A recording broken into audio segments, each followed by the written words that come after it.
Es atvainojos, šef, bet kā jūs gatavojaties pavadīt šo vakaru? Kopā ar jums, protams. Tad līdz vakaram, šef. Līdz vakaram.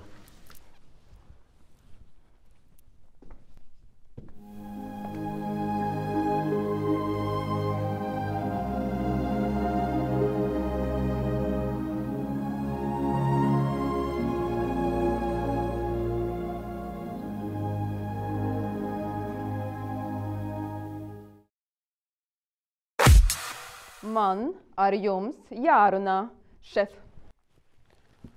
Jā, lūdzu. Sakiet, kāpēc priekšniekiem ir neformālas attiecības tikai ar sekretāriem?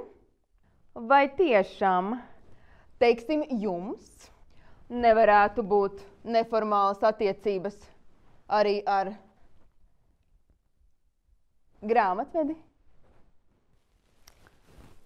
Jā, lūdzu. Jūs izskatāties pietiekami piemērota neformālām attiecībām.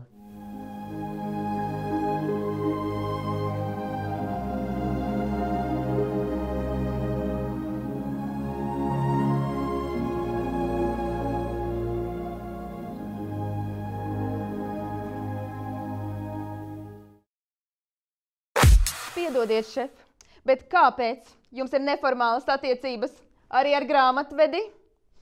Vai tad ar mani jums nepietiek?